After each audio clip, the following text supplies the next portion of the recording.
Floral Design Institute, we're gearing up for another busy wedding season. Here's your first video of the year to kick off the wedding season 2023.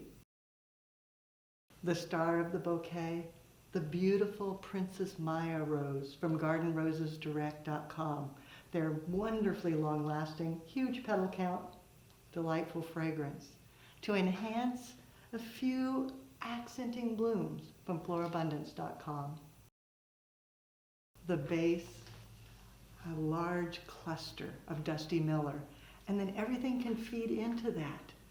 The astilbe, super thirsty, so making sure the stems are long so that they'll go down into water until it's time for the wedding ceremony, keeping them fresh and perky. They'll hold fine when they're in water, but as soon as they're out, they start to get thirsty and droop. So making sure the stems go down to the bottom, keeping them clustered to the center, give a nice little point coming up. Then once those are in place, beginning the spiral with the additional blooms.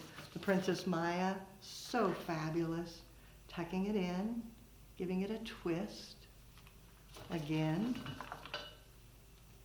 you can see how it just weaves right into the leaves of the Dusty Miller. You can divide it out, turning it.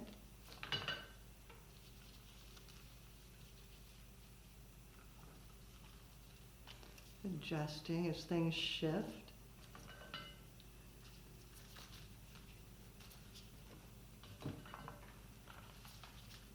Then going back around another time, tucking in some of the carnations to get a little bit of color that's a slight bit lighter, maybe a little bit of status for a little bit darker. Adjusting the astilbe, keeping it centered, and repeating.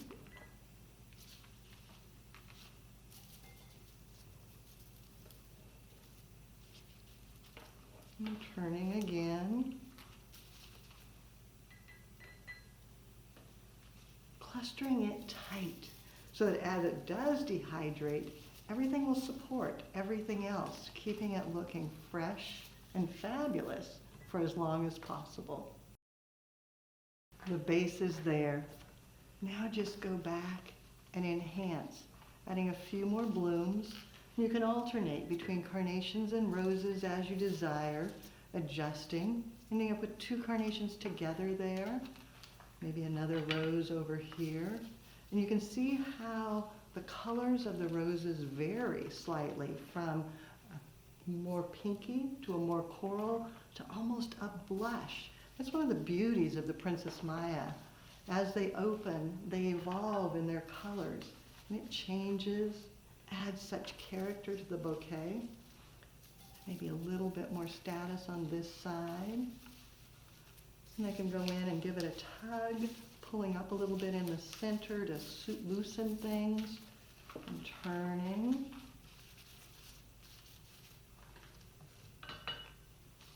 Tucking in.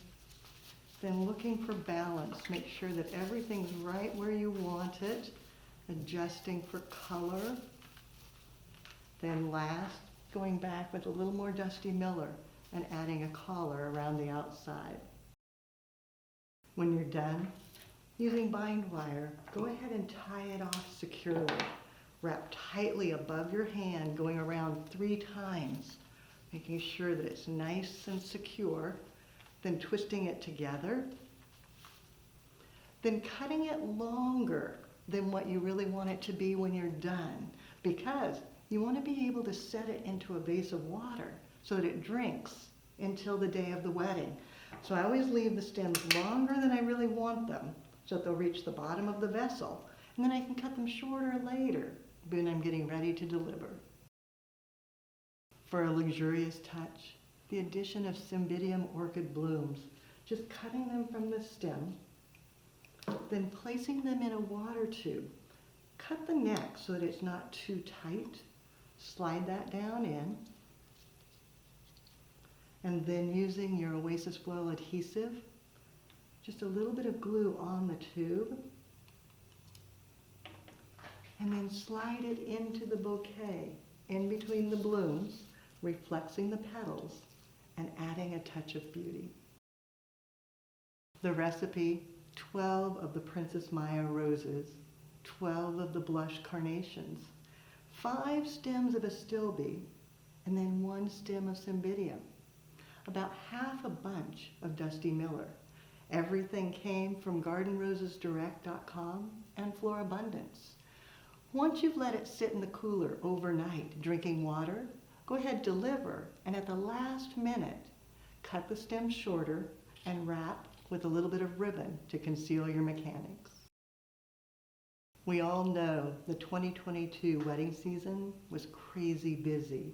2023 promises to be equal, if not more.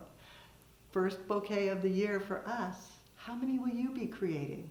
Now, of course, as you create, you can get more inspiration at the website, flowerschool.com. If you have questions, you can reach us through there.